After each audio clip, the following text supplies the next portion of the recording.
오늘 날씨가 무척 춥죠. 아마 올해 들어서 올 겨울에 어제 주말하고 오늘 제일 추운 날씨인 것 같습니다. 예수님께서 왜 안식일이나 겨울에 내가 다시 오지 않도록 기도하라는 말씀이 이해가 될 것 같아요. 후덜에 이렇게 추운데 북쪽에 있는 사람들은 얼마나 춥겠어요.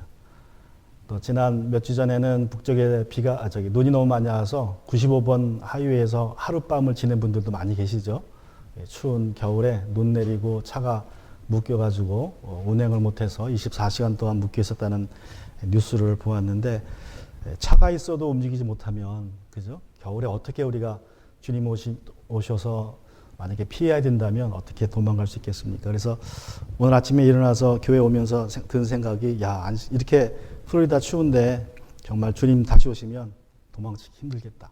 그래서 겨울에 오지 않도록 기도하라는 말씀이 실감이 났습니다. 지난 목요일과 금요일에는 제가 올랜도에 다녀왔습니다. 여러분, 통성경 박사라고 불리는 조병호 박사님 혹시 아실지 모르겠는데, 이분이 이제 미주 통성경 창립 모임을 올랜도에서 가지셨어요. 그래서 제가 참석을 했는데 또 강의도 듣고 왔습니다. 이분입니다. 아세요? 여러분 들어보셨어요? 조병호 박사님이라고? 이분이 방송에서 강의도 많이 하시고 책도 많이 쓰셨는데, 특별히 성경과 5대 제국이라는 그 책을 쓰셨습니다. 이분이 이제 역사학을 전공하셔서 세상 역사와 성경 역사가 맞물려 간다는 것을 설명하세요. 아주 굉장히 흥미롭게 세상 역사와 성경 역사가 결국 하나로 묶여 간다라는 것을 이분이 이제 강의하십니다. 그래서 이분이 성경 정체를 세상 역사하고 이렇게 연결해서 해석을 하시는데, 특별히 제사장의 나라, 제국, 십자가, 또 하나님의 왕국 같은 주제로 성경을 풀어가세요. 그러면 세상 역사를 이제 첨가해서 설명을 해주시는데, 그 대표적인 책이 성경과 5대 제국이라는 이제 책으로 이제 그 내용을 쓰셨습니다. 그래서 들어봤더니 너무나 은혜가 되고 도전이 되더라고요. 이분 여기 강의를 보시면, 유튜브에 가서 찾아보시면 이분이 매일 역사 이 성경을 시대 순으로 읽어주세요. 창세기부터. 그리고 이제 자기가 해석하는 그런 그 내용을 설명해 주시는 그러한 1년 통독, 성경 통독 그 프로그램도 있습니다. 앱도 있고, 앱은 영어로만 나와 있고 아직 한국말로 나와 있지 않은데, 여러분 유튜브에 들어가셔서 매일 보시면 새롭게 이 성경을 좀 이해할 수 있는 그러한 눈이 열릴 것 같습니다. 그래서 특별히 오늘날 세상이 혼란스러운데 세상 역사와 성경 역사가 어떻게 맞물려 돌아가는지를 우리가 좀 이렇게 도움을 받을 수 있을 것 같아요. 이번 강의를 들어보시면. 그래서 시간 내셔서 한번 들어보시고, 제가 보기에는 이분이 책도 한 40권 쓰셨다 그러는데, 또 이제 신청을 하시면 이분이 하는 성경 학교에 등록해서 강의를 한 120개 들을 수 있다고 합니다. 한 150불 정도 내시면. 그럴 필요 없이 유튜브에 가시면 거의 모든 강의가 다 올라와 있습니다. 그래서 여러분이 집에서 시간 나실 때 들어보시면 많은 도움이 되리라고 생각합니다. 자, 오늘은 10번째 종말의 징조를 살펴보고자 합니다. 우리 마태복음 24장 23절과 24절을 보시면, 그때 누가 너희에게 말하기를 보시오 그리스도가 여기 계시오 혹은 아니 여기 계시오 하더라도 믿지 말아라. 거짓 그리스도들과 거짓 예언자들이 일어나서 큰 표징과 기적을 일으키면서 할 수만 있으면 선택받은 사람들까지도 홀릴 것이다 말씀하십니다. 종말의 10번째 징조는 거짓 그리스도들과 거짓 예언자들에 대한 경고입니다. 여러분, 동일한 징조, 동일한 경고가 이미 2번이나 주어졌습니다. 24장에 보면 5절과 11절에서 이미 2번 이러한 징조들이 있을 것이다 라고 반복하셨습니다. 5절에 보면 많은 사람이 내 이름으로 와서 말하기를 내가 그리스도이다 하면서 많은 사람을 속일 것이다. 또 11절에 보시면 또 거짓 예언자들이 많이 일어나서 많은 사람을 홀릴 것이다. 10가지 징조들 중에서 무려 3가지 징조가 거짓 그리스도들과 거짓 예언자들과 이 두 부류의 사람들에 대한 징조입니다. 여러분, 거짓 그리스도들과 거짓 예언자들은 역사의 중요한 순간마다 나타났습니다. 특별히 전쟁의 소식과 소리가 들려올 때, 가뭄과 지진과 같은 아주 큰 자연재해가 있을 때마다 우리의 삶의 위기와 불안이 몰려올 때마다 모든 종교에서 거짓 메시아들이 나타나고 거짓 예언자들이 기승을 부렸습니다.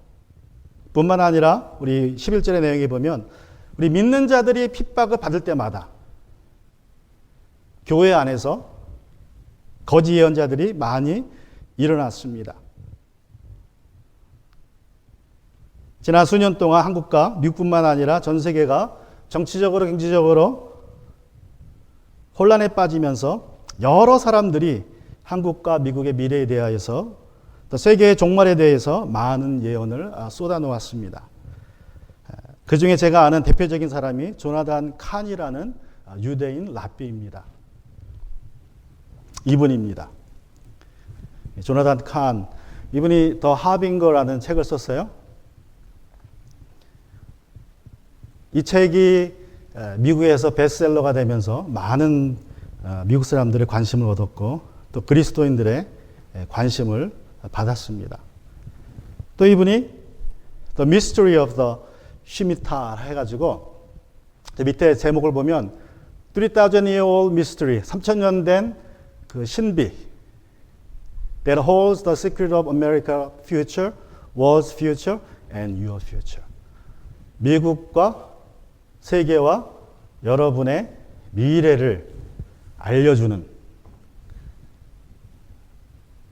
그러한 내용이 담겨 있다는 제목으로 책을 썼습니다.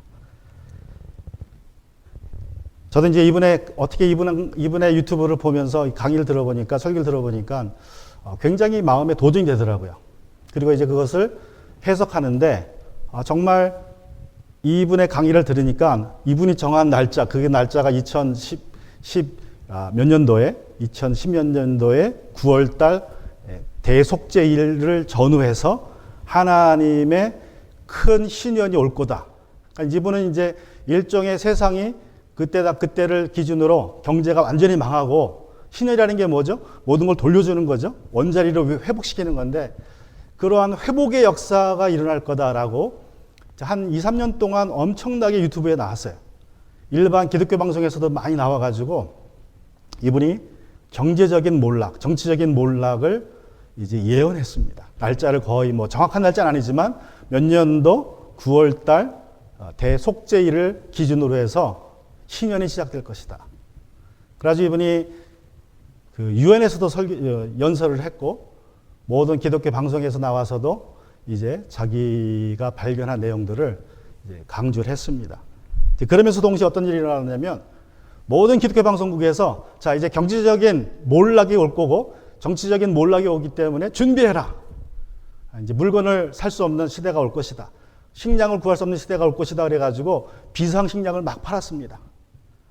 한 세트 한 달분에 몇백 불 해가지고 방송마다 그냥 이분 나오고 또 이분에 관한 그 책에 관한 소개를 하면서 이제 곧 이런 일이 벌어지니까 음식을 사지 못하는 때가 올지 모르니까 비상식량을 사라. 해가지고 하여튼 그 방송마다, 기독교 방송마다 엄청나게 비상식량 사라는 그러한 광고를 했었습니다.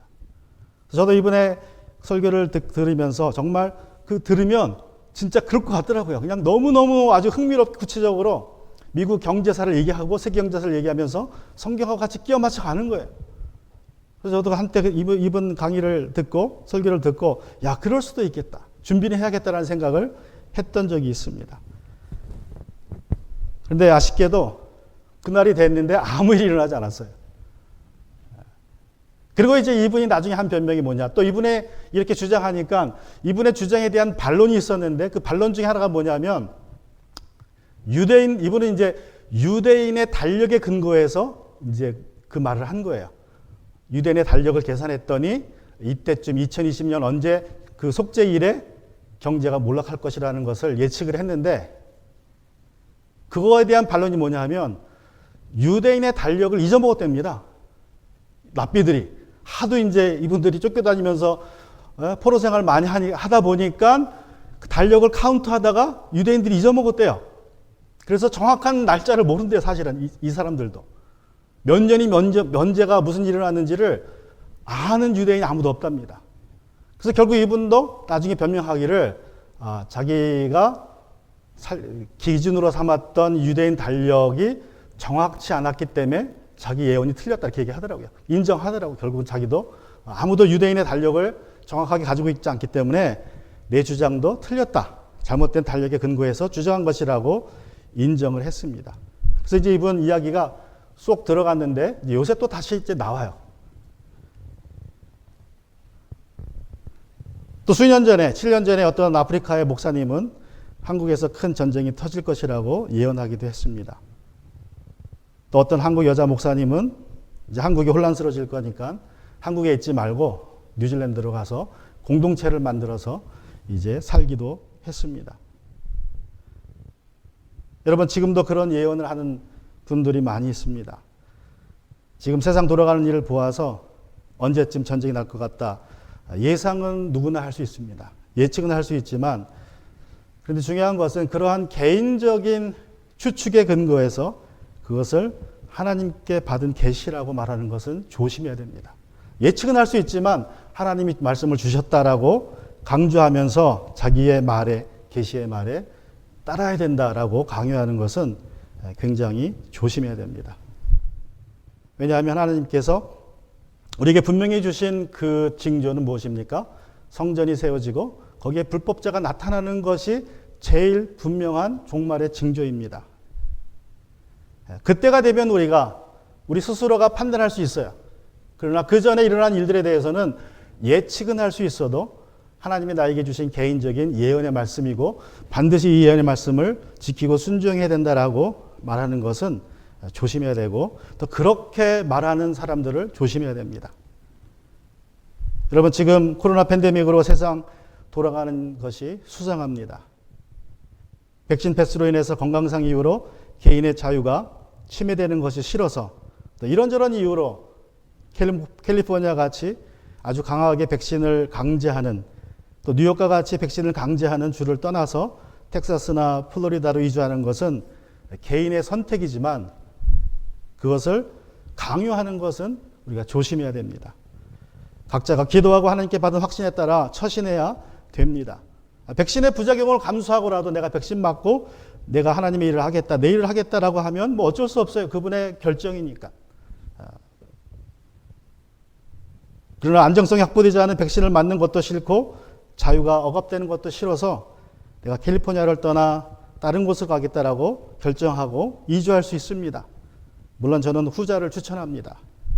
하지만 이 코로나와 백신으로 인해 사람들이 불안해하고 두려움에 떨 때에 영적 지도자들이 하나님께 받은 계시의 말씀이라면서, 예언의 말씀이라면서 자신의 말에, 설교에 무조건 순종을 강요하는 것은 조심해야 됩니다. 예수님이 뭐라고 말씀하십니까? 그리스도가 여기에 있다, 저기에 있다라는 말에 속지 말라고 경고하세요. 그때 누가 너희에게 말하기를 보시오 그리스도가 여기 계시오, 혹은 아니 여기 계시오 하더라도 믿지 말아라. 여러분, 열 번째 징조는 그리스도와 거짓 예언자들에 대한 경고입니다. 그들이 어떻게 나타납니까? 큰 표징과 기적을 일으키면서 할 수 있으면 선택받은 사람들까지라도 홀릴 것이라고 예수님이 말씀하세요.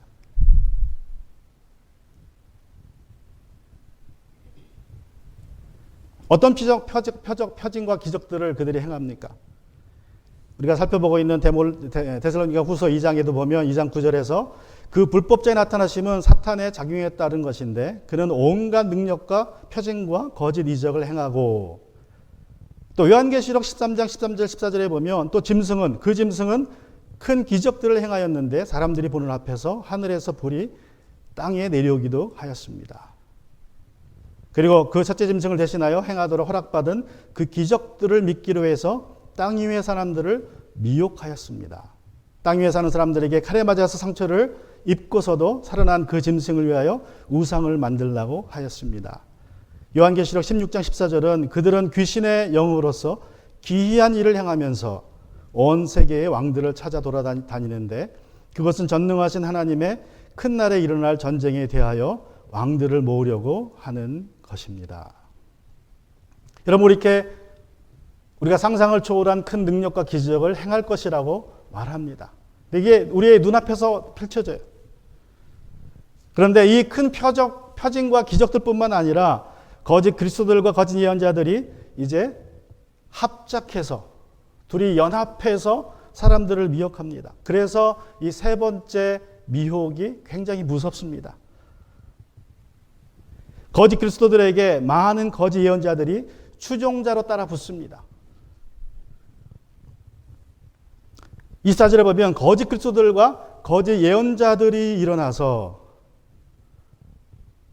여러분 5절에 보면 그냥 거짓 그리스도만 나타납니다. 처음에는 거짓 그리스도가 미혹을 하지만 또 11절에 보면 누가 나타납니까? 거짓 예언자들이. 그러니까 따로따로 나타나요. 처음에 두 번 경고에 있어서는요, 거짓 그리스도가 먼저 나타나고, 그리고 이제 거짓 예언자들이 나타나서 그냥 따로따로 나타나서 미혹을 하는데, 세 번째 미혹에서는 둘이 연합을 합니다. 그래서 그 미혹이 커요. 그 미혹을 이기기가 쉽지 않습니다. 다시 말하면 미혹의 강도가 엄청 세졌다는 거예요. 거짓 그리스도와 거짓 예언자들이 힘을 합쳐서 미혹을 하면 그 미혹의 강도가 얼마나 세겠습니까? 얼마나 커지겠습니까? 여러분 1 더하기 1은 2니까 몇 배로 커집니까? 거짓 그리스도와 거짓 예언자들이 연합하면 그 미혹의 강도가 하나 더하기 하나니까 몇이 돼요? 그냥 산술적으로는 2가 되겠죠. 그죠? 그런데 문제는 모든 것에는 시너지 효과가 있습니다. 말 한 마리가 끌 수 있는 것을 마력이라 그래요. 550파운드의 무게를 1초간 1피트를 움직일 수 있으면 그것을 원마력이라고 합니다. 550파운드 하니까 좀 이 계산이 복잡하니까 그냥 말 한 마리가 1톤을 움직일 수 있다 생각해 보세요. 말 한 마리가 1톤의 무게를 끌 수 있어요. 그러면 말 두 마리는 몇 톤의 무게를 끌 수 있습니까? 1 더하기 1이니까 2톤이겠습니까? 아닙니다. 말 한 마리는 1톤을 끌 수 있다면 말 두 마리는 4톤을 끌 수 있어요. 그게 시너지입니다. 시너지. 그래서 성경에서도 보면 한 겹줄보다 두 겹줄이 강하고 두 겹줄보다 세 겹줄이 강하다 그랬죠? 그죠? 그러니까 한 줄, 말 한 마리는 1톤이면 말 두 마리는 4톤, 말 세 마리는 8톤? 아니죠. 16톤. 그러니까 그 시너지 효과는 엄청납니다. 그런데 거짓 그리스도들과 거짓 예언자들이 이제 합쳐서 우리 선택받은 자들을 미혹하기 시작하면 그 미혹의 강도가 배가 되고 배가 된다는 거예요. 정말 우리가 상상할 수 없는 아주 놀라운 미혹들이 일어난다는 것입니다. 그 미혹들을 버텨내기가 쉽지 않습니다. 지금 CDC나 WHO나 각 나라 정부나 각 나라 언론이 돈에 매수되어서 사람들을 미혹하고 있습니다. 또 대다수의 의사들이, 과학자들이 돈에 매수되어서 아주 코로나가 무서운 바이러스라고 미혹을 하고 있고, 그래서 반드시 백신을 맞아야 한다는 공포를 조장하고 있습니다. 사람들이 거기에 넘어가는 이유는 그게 이제 시너지 효과로 나타나서 그래요. 계속 듣고, 계속 정부가 말하고, 계속 권위 있는 의사들이 나와서 발표를 하고, 각종 언론에서 그렇게 말하니까 우리가 들을 때마다 공포가 배가 됩니다. 그 공포를 이기기는 쉽지 않습니다. 그래서 우리 한국에 있는 분들은 지금 1차와 2차 접종을 받은 분들이 성인 중에서 90%가 넘게 받았다고 합니다. 어쩔 수 없어요. 그 미혹의 강도가 너무 크기 때문에 그것을 이기기가 쉽지 않습니다. 그런 미혹으로 인한 공포를 극복하기가 쉽지 않습니다. 그런데 이럴 때일수록 우리가 스스로 기도하고 검증하는 그러한 자세를 가져야 합니다. 그것이 정말인지 아닌지, 미혹인지 아닌지를 여러분이 스스로 찾아보셔야 돼요. 힘드시더라도. 앞으로 종교 지도자들과 언론과 유엔과 같은 각 기관에서 많은 유명 목사님들을 내세워서 거짓 그리스도를 홍보하고 나설 것입니다. 여러분이 존경하는 목사님이, 대형교회 목사님이 이슬람과 불교와 천주교와 힌두교와 무당들과 함께 예배드리는 것이 하나님의 뜻이라고 말한다면 여러분은 어떻게 하시겠습니까? 보시는 사진은 지난 2014년에 세계종교연합 평화 모임이 있었는데 각 종교의 지도자들이 나와서 평화협정에 사인하는 모습이에요. 2014년에 이미 벌어진 일입니다. 7년 전에. 그런데 놀랍게도 저희 어디서 벌어졌는지 아십니까? 저게 서울입니다. 서울. 저게 서울에서 각 종교의 대표들이 모여가지고 우리 평화로 연합하자 라는 사인을 이미 했습니다. 여기에 동참했던 지도자들이 그리스도가 여기에 있다 아니면 저기에 있다라 말하면 어떻게 되겠습니까? 근데 그냥 떠들어대는 것이 아니라 큰 기적과 능력을 행한다면 여러분 사람들이 어떻게 하겠습니까? 다 믿게 될 것입니다. 따르게 될 것입니다. 1세기 상황도 비슷했어요. 예수님이 마태복음 24장 말씀을 하셨던 그 상황도 지금과 다르지 않았습니다. 유대인 역사가 요세푸스가 남긴 기록에 따르면 어떤 이는 요단강을 갈랐다 그래요. 요단강을 엘리야처럼, 여호수아처럼, 모세처럼. 또 어떤 사람은 성벽을 무너뜨렸다고 합니다. 그냥 말로 해서. 어떤 사람은 모세가 묻어둔 거룩한 그릇을 발굴해냈다고도 합니다. 이런저런 여러 기적과 표정들이 나타나면서 사람들이 혼란에 빠졌어요. 그때 당시 상황이 어땠습니까? 66년부터 70년까지 예루살렘이 로마군에 의해서 이제 점령될 때 그 혼란의 틈에 많은 어려운 일들이 있었을 때에 이러한 기적들과 표징들도 같이 나타났습니다. 많은 사람들이 속았습니다. 여러분, 표적과 기적은 하나님의 역사일 수도 있습니다. 그것은 성경이 분명히 우리에게 증거하고 있습니다. 사도행전 2장 42절에 보면 모든 사람에게 두려운 마음이 생겼다. 사도들을 통하여 놀라운 일과 표징이 많이 일어났던 것이다. 또 4장 16절에서 이 사람들을 어떻게 하면 좋겠습니까? 그들로 말미암아 기적이 일어났다는 사실을 예루살렘에 사는 모든 사람들이 다 알고 있고 우리도 이것을 부인할 수 없습니다. 또 4장 30절에서 그리고 주님께서 능력의 손을 뻗치시어 병을 낫게 해주시고 주님의 거룩한 종 예수의 이름으로 표징과 놀라운 일들이 일어나게 해주십시오. 또 5장 12절에서 사도들의 손을 거쳐서 많은 표징과 놀라운 일이 백성 가운데 일어났다. 그들은 모두 한마음이 되어서 솔로몬 행각에 모이곤 하였다. 여러분, 이렇게 초대교회 시절에 많은 능력과 기적들이 나타났습니다. 그런데 중요한 것은 사단도 똑같은 기적을 행한다는 사실을 우리는 잊지 말아야 합니다. 그래서 모세가 신명기 13장 1절부터 3절에서 말하기를 당신들 가운데 예언자나 꿈으로 점치는 사람들이 나타나서 당신들에게 표징과 기적을 일으킬 수 있다고 말하고 실제로 거짓이 아니라 실제로 그 표징과 기적을 그가 말한 대로 일으키면서 말하기를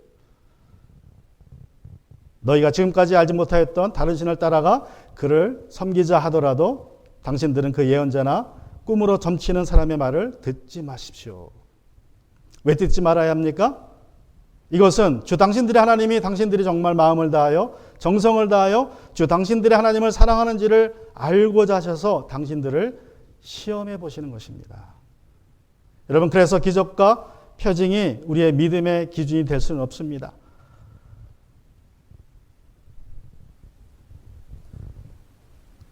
또 거짓 예언자들은 우리가 잘 알고 있던 유명 영적 지도자이기에 우리가 미혹당하기 쉽습니다.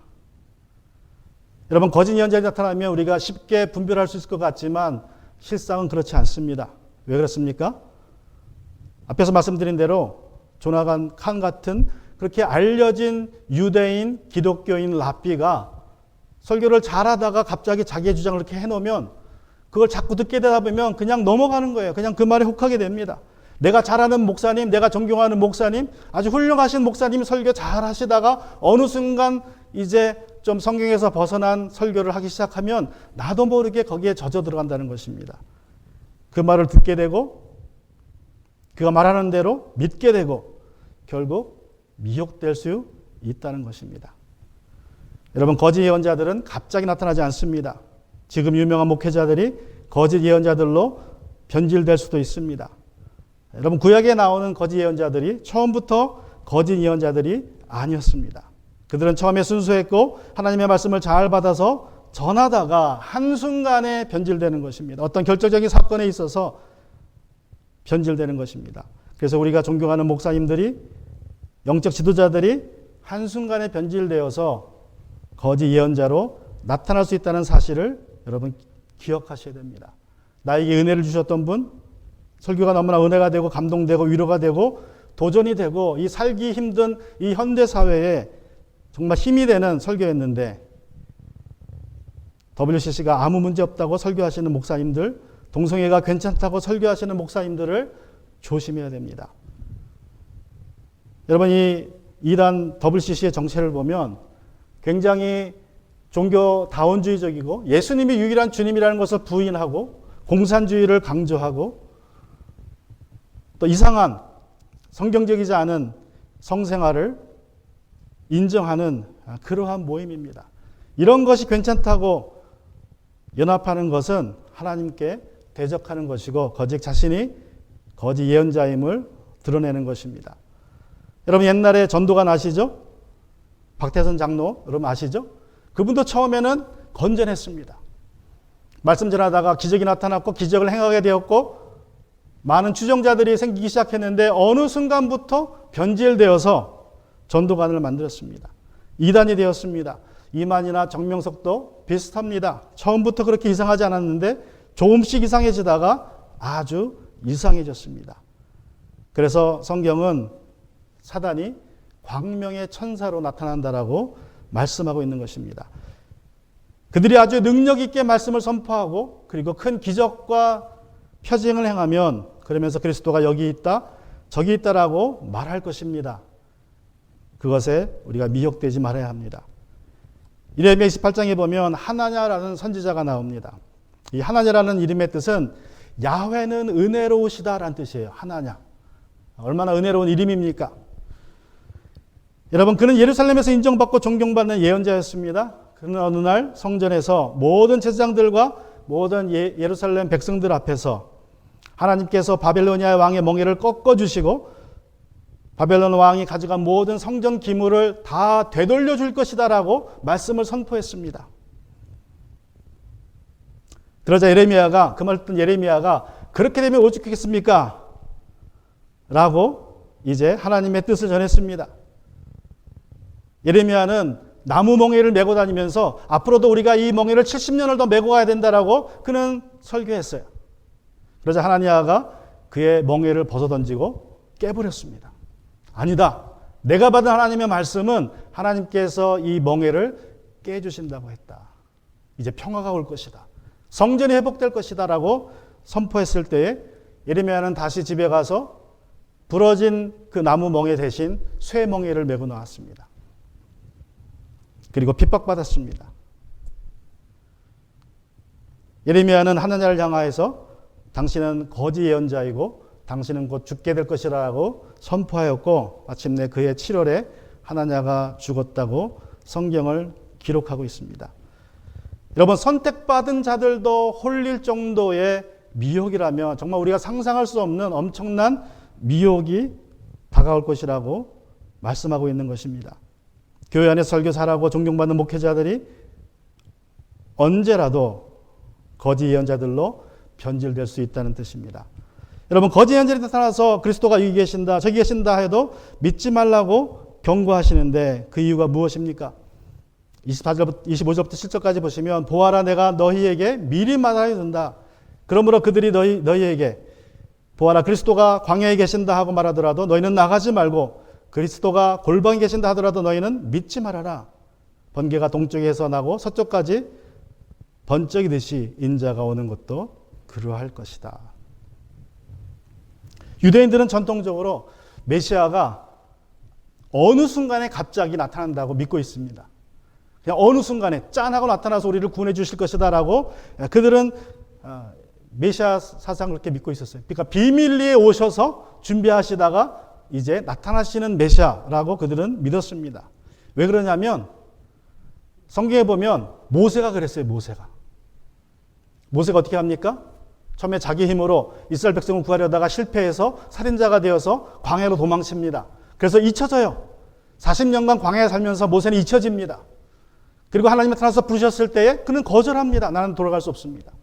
나는 실패자입니다. 그러나 하나님의 강권에 이기지 못해서 그가 이제 광야에서 이집트로 돌아가서 이스라엘 백성의 지도자가 됩니다. 그러니까 이스라엘 백성 입장에서는 뭐예요? 모세가 구원자가 짠하고 나타난 거예요. 그래서 아마도 이 모세를 기준으로 해서 이스라엘 백성들이 가졌던 전통적인 메시아의 모습은 어느 순간에 이 땅에 오셨는데 거기 가만히 숨어 계시다가 결정적인 순간에 나타나는 메시아를 믿었어요. 그래서 그리스도가 광야에 계신다 하더라도 따라가지 말아라. 그리스도가 골방에 계신다고 하더라도 따라가지 말아라. 골방에 계시면 더 비밀스러운 존재가 되죠. 여러분, 골방이라는 것은 유대인 가정에서 골방이라는 것은 가장 깊숙한 곳에 있는 방입니다. 유일하게 문이 있는, 나무로 된 문이 있는 방이에요. 그래서 골방은 창고로 씁니다. 거기에는 식량이 있고 가족 외에는 들어가지 않는 방입니다. 그래서 종종 그 골방에서는 기도하는 곳입니다. 아버지나 어머니가 몰래 숨어서 기도하는 곳이 골방입니다. 그래서 골방에 있다 하더라도 믿지 말라라는 것은 비밀리에 메시아가 오셔서 그리스도가 오셔서 저 안에 계신다고 해도 믿지 말아라. 또 반대로 광야에 계신다고 해서 공개적인 장소에서 계신다고 해서 그곳에 메시아가 계신다고 해서 그 말을 믿지 말아라. 왜 믿지 말라고 말씀합니까?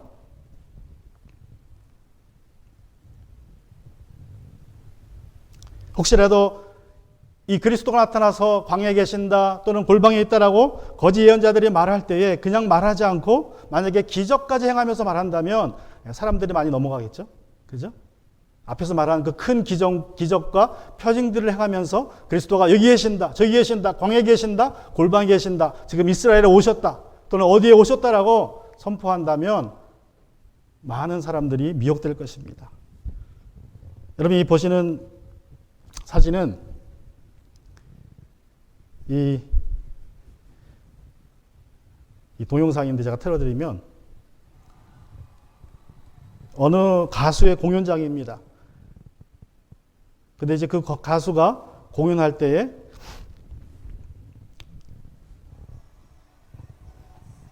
BTS가 나타났어요. BTS가 한국에 있는데 저 공연장에 나타난 것처럼 보이는 것입니다. 저기 이제 홀로그램 기술이라 그래요. 그래서 입체로 나타나요. 입체로. 사람들 눈앞에서 진짜 있는 것처럼. 지금은 뭐 기술이 아직 완성이 되지 않아서 완벽하진 않지만 그래도 뭔가 형상이 있다는 것을 보여주는 기술이 지금 있습니다. 그런데 저 기술이 완벽하게 되면 정말 실물이 있는 것처럼 사람이 나타나는 그러한 일이 있을 거예요. 지금 보시는 것처럼. 지금은 어차피 기술이 완벽하지 않기 때문에 그냥 저렇게 나타났다 사라지는 모습이 좀 엉성하게 보여집니다. 그런데 이 기술이 점점 이제 완성이 되면 우리가 눈으로 구분할 수 없을 정도의 실물과 같은 그러한 홀로그램 기술이 나올 거예요. 여러분이 집에서 보는 TV가 저걸로 바뀔 것입니다. 3D로, 입체 영상으로 실제로 그 세트가 배우들이 여러분 눈앞에 나타나서 연기하는 그런 모습을 보게 될 것입니다. 그래서 여러분 지금 우리 과학기술이 이렇게 상상을 초월하게 발전하고 있는데 중요한 것은 그 과학기술로 통해서도 우리가 속임을 당할 수도 있다는 거예요. 속임을. 내 눈앞에서 진짜 벌어지기 때문에 내 귀로 들리기 때문에 정말 그 일이 일어나는 것처럼 그리스도가 내 눈앞에 나타난 것처럼 보일 수도 있다는 것입니다. 여러분 예수님 시대에는 그리스도가 여기 계시다 저기 계시다 말로 속였지만 이제는 우리의 눈앞에 나타나서 여기 계시다 저기 계시다라고 우리의 눈까지 속일 수 있는 그러한 시대가 되었다는 것입니다. 우리가 보는 TV 앞에서 위성방송으로 메시아가 저 예루살렘에 계시다라고 짠하고 나타날 수도 있고 또 어디에 계시다라고 짠하고 나타날 수 있는 시대가 되었다는 것입니다. 거짓 그리스도들이 그렇게 우겨도 우리는 속지 말아야 합니다. 왜 그렇습니까? 여러분 예수님이 다시 오실 때는 위성중계나 유튜브 라이브 방송을 통해서 굳이 예수님이 다시 오셨다고 여기 계신다고 저기 계신다고 뭐 할 필요가 없어요? 중계 방송할 필요가 없어요. 신문 언론에서 예수님이 그리스도가 다시 오셨다고 어디 계신다라고 떠들 필요가 없습니다. 왜 그렇습니까? 예수님은 번개가 동쪽에서 번쩍해서 서쪽까지 이르는 것처럼. 여러분, 빛이 얼마나 빠릅니까? 빛이 1초에 30만 킬로를 간다 그러죠? 지구를 7바퀴 반을 돕니다. 빛은 1초에. 소리는 얼마나 갑니까? 소리는 350m 1초에. 그래서 이제 지난 몇 주 동안에 인공위성이 많이 올라갔죠. 보셨어요 혹시? 예? 가끔 이제 저는 여기 앉아 있으면요, 사무실에 있으면 막 울려요. 막 사무실에 소리가 나고 땅이 막 울립니다. 그러면 이제 나가면 늦었어요. 안 보여 이미. 구름만 보입니다. 왜 그래요? 소리는 350초 움직이기 때문에 그 소리 듣고 나가면 이미 인공위성은 사라져 버렸어요. 그래서 시간을 보고 나가야 돼요. 언제 발사한다 그러면 그 시간을 보고 나가서 기다려야지, 소리 듣고 나가면 그냥 구름 기둥만 보입니다. 그래서 며칠 전에는 우연히 이제 인터넷에 떴어요. 어느 날 낮 몇 시에 뜬다. 그래서 이제 나가서 봤습니다. 보니까 아주 맑은 날에 발사가 됐습니다. 아무 소리 없이 조용히 올라가요. 그래서 사라졌어요. 한 1분 지나니까 사라지더라고요. 그래서 다시 사무실에 앉았습니다. 그랬더니 그때 이제 소리가 들리는 거예요. 우르르 하고 창문 흔들리고 땅이 조금 흔들리고. 소리가 늦기 때문에 그래요. 늦기 때문에. 빛은 1초에 30만 킬로를 달리지만 소리는 350m 밖에 못 가기 때문에. 그렇기 때문에 예수님이 오시면 번개가 번쩍하듯이 동에서 서까지, 서에서 동까지. 그러니까 예수님이 오시면 어떻게 된다? 어떻게 되는 겁니까? 예수님이 오시면 전 세계 어디 있든 간에 누구든지 예수님이 오시는 것을 눈으로 목격하게 됩니다. 그래서 보게 돼요. 그래서 예수님이 오시는 것은요, 아주 개인적으로 내가 보게 되고 공개적으로 보게 됩니다. 그래서 누구나 다 알 수 있어요. 굳이 신문 방송에서 어떤 목사님이 예수님이 오셨다라고 말할 필요가 없다는 거예요. 그냥 다 알게 됩니다. 힌두교인이든 불교인이든 기독교인이든 불신자이든 누구든지 예수님이 오셨다는 사실은 자기 눈으로 보고 알게 됩니다. 예수님은 번개가 번쩍이듯이 올 것이라고 말씀하신 후에 뜬금없이 죽음이 있는 곳에 독수리가 모여들 것이다라고 말씀하며 이제 말씀을 마치십니다. 마태복음 24장 28절에서 죽음이 있는 곳에는 독수리가 모여들 것이다. 이 말씀은 욥기서 39장 30절의 말씀을 인용하신 말씀입니다. 독수리 새끼는 피를 빨아먹고 산다. 죽음이 있는 곳에 독수리가 있다. 여러분, 욥기 때부터 있던 말씀이라 유대인이라면 다 아는 말씀으로 이제 자신의 오심을, 그리스도의 오심을, 재림을 말씀하시면서 맺고 있습니다. 성경학자들은 죽음을 징조로 해석하고 독수리는 예수님의 임재, 재림으로 해석을 합니다. 짐승이 죽으면 거기에는 독수리가 와서 나타나서 먹듯이 징조들이 나타나면 예수님이 곧 재림하신다는 뜻으로 해석을 합니다.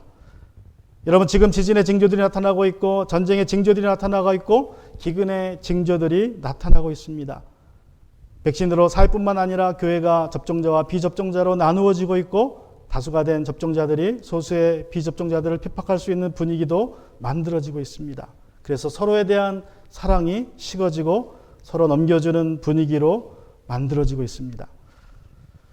언제 주님이 다시 오셔서 세상의 종말이 올지, 아니면 내가 언제 죽게 되어서 개인의 종말을 맞이하게 될지 아는 사람은 아무도 없습니다. 2000년 전 예수님이 이 세상에 태어나셔서 하늘복음을 선포하셨을 때에 종말은 시작되었고 예수님이 다시 오실 때에 그 종말이 완성됩니다. 그래서 우리는 지금 다 종말의 때를 살고 있습니다. 그러하기에 긴장감을 늦추지 말아야 합니다. 언제라도 주님께서 다시 오실 수 있다는 사실을 기억하고 주님이 다시 오실 때에는 왕과 심판주로 오신다는 사실을 기억하고 우리는 매일 준비하고 살아야 합니다. 중요한 것은 아직도 주님을 구주로 알지 못하는 주변 사람들에게 주님은 이제 곧 심판주로 오신다는 사실을 전해야 한다는 것입니다. 그것이 우리가 지금 이 시간에 살고 있을 때에 우리에게 주어진 사명입니다. 오늘 말씀을 생각하시면서 같이 시간 기도하기 원합니다.